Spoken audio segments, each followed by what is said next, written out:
Welcome back to career vein updates. DLED കോഴ്സുമായി ബന്ധപ്പെട്ട് exam result, അതേപോലെ തന്നെ ന്യൂ അക്കാഡമിക് ഇയർ അഡ്മിഷൻ സംബന്ധമായി വിദ്യാർത്ഥി ശ്രദ്ധിക്കേണ്ട പ്രധാനപ്പെട്ട ചില കാര്യങ്ങളാണ് ഈ വീഡിയോയുമായി പങ്കുവെക്കുവാൻ ആഗ്രഹിക്കുന്നത്. അപ്പോൾ വിശദമായി വീഡിയോ പോകുന്നതിന് മുമ്പ് എഡ്യൂക്കേഷൻ അഡ്മിഷൻ സംബന്ധമായിട്ടുള്ള എല്ലാ കാര്യങ്ങൾക്കും നമ്മുടെ ചാനൽ മറക്കാതെ സബ്സ്ക്രൈബ് ചെയ്ത് വെക്കുവാനും ബെല്ലേക്ക് എനാബിൾ ചെയ്ത് വെക്കുവാനും ആമുഖമായിട്ട് ഉറപ്പെടുത്താം. അപ്പോൾ ഒന്നാമതായിട്ട് DLED കോഴ്സുമായി ബന്ധപ്പെട്ട് ജനറൽ വിഭാഗം, അതേപോലെ തന്നെ ലാംഗ്വേജ് വിഭാഗം വിവിധ പരീക്ഷാ റിസൾട്ട് പ്രസിദ്ധീകരിച്ചിരിക്കുകയാണ്.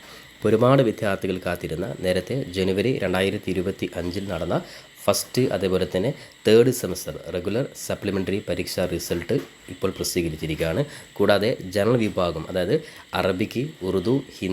അതായത് ലാംഗ്വേജ് വിഭാഗം അറബിക്ക്, ഉറുദു, ഹിന്ദി, സംസ്കൃതി എന്നീ വിഭാഗങ്ങളിലുള്ള നവംബർ 2024 നടന്ന സെക്കൻഡ്, അതേപോലെ തന്നെ ഫോർത്ത് സെമസ്റ്റർ റെഗുലർ സപ്ലിമെൻ്ററി പരീക്ഷാ റിസൾട്ടാണ് ഇപ്പോൾ പ്രസിദ്ധീകരിച്ചിരുന്നത്.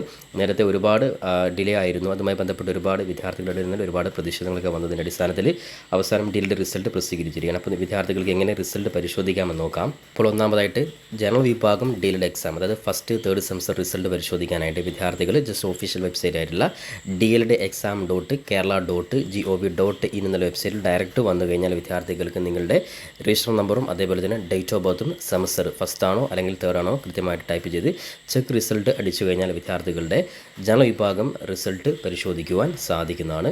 ഇനി രണ്ടാമതായിട്ട് തൊട്ടടുത്ത ലിങ്കിൽ ലാംഗ്വേജ് വിഭാഗം DLED എക്സാമുമായി ബന്ധപ്പെട്ട് റിസൾട്ട് പരിശോധിക്കാനായിട്ട് വിദ്യാർത്ഥികൾ ഈ രീതിയിൽ, അതായത് ഈ പേജിൽ വന്ന് രജിസ്റ്റർ നമ്പറും അതേപോലെ ഡേറ്റ് ഓഫ് ബർത്തും സെമസ്റ്ററും ടൈപ്പ് ചെയ്ത് ഷോ റിസൾട്ട് അടിച്ചു കഴിഞ്ഞാൽ വിദ്യാർത്ഥികളുടെ ലാംഗ്വേജ് വിഭാഗം നവംബർ മാസം നടന്ന സെക്കൻഡ് ഫോർത്ത് സെമസ്റ്റർ പരീക്ഷയുടെ റിസൾട്ട് മനസ്സിലാക്കുവാൻ സാധിക്കുന്നതാണ്. അപ്പോൾ എന്തായാലും നിലവിൽ റിസൾട്ട്, അതായത് ലാംഗ്വേജ് വിഭാഗം ഉൾപ്പെടെയുള്ള റിസൾട്ട് പ്രസിദ്ധീകരിച്ച സ്ഥിതിക്ക് വിദ്യാർത്ഥികൾ കാത്തിരിക്കുന്ന, അതായത് ന്യൂ അക്കാഡമിക് ഇയർ അഡ്മിഷനുമായി ബന്ധപ്പെട്ട് ഒരുപാട് വിദ്യാർത്ഥികൾ കാത്തിരിക്കുന്നുണ്ട്.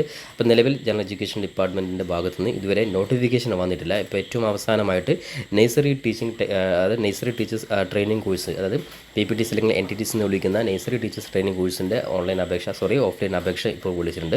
അപ്പോൾ അതുകൊണ്ട് തന്നെ തൊട്ടടുത്ത ദിവസം തന്നെ വിദ്യാർത്ഥികൾക്ക്, അതായത് ഏറ്റവും തൊട്ടടുത്ത ദിവസങ്ങളിൽ തന്നെ വിദ്യാർത്ഥികൾക്ക് DLED വിഭാഗം ജനറൽ വിഭാഗത്തിൻ്റെയും അതേപോലെ ലാംഗ്വേജ് വിഭാഗത്തിൻ്റെയും ന്യൂ അഡ്മിഷൻ നോട്ടിഫിക്കേഷൻ പ്രതീക്ഷിക്കാൻ സാധിക്കുന്നതാണ്. അപ്പോൾ തീർച്ചയായിട്ടും വിദ്യാർത്ഥികൾക്കും അഡ്മിഷൻ വിളിച്ചു കഴിഞ്ഞാൽ അതുമായി ബന്ധപ്പെട്ടുള്ള എല്ലാ കാര്യങ്ങളും, അപേക്ഷാ രീതി, അതേപോലെ അപേക്ഷ കഴിഞ്ഞാലുള്ള ഇൻ്റർവ്യൂ, അതേപോലെ തന്നെ സ്പോട്ട് അഡ്മിഷൻ തുടങ്ങിയ ഓരോ ഘട്ടങ്ങളിലും കൃത്യമായിട്ടുള്ള അപ്ഡേറ്റ്സ് നമ്മുടെ ചാനൽ നിങ്ങൾ അറിയിക്കുന്നതായിരിക്കും. അതുകൊണ്ട് ചാനൽ നിങ്ങൾ മറക്കാതെ സബ്സ്ക്രൈബ് ചെയ്ത് വെക്കാനും ബെല്ലേക്ക് എനാബിൾ ചെയ്ത് വെക്കുവാനും പരമാവധി നിങ്ങളുടെ സുഹൃത്തുക്കൾ കൂടി ഇത്തരത്തിൽ വീഡിയോ ഷെയർ ചെയ്ത് കൊടുക്കാൻ ഓർമ്മപ്പെടുത്തുകൊണ്ട് പുതിയൊരു അപ്ഡേറ്റും നമുക്ക് വീണ്ടും കണ്ടുമുട്ടാം. അതുവരേക്കും തൽക്കാലം it's me Sawad Aricheri. Thank you for watching this video.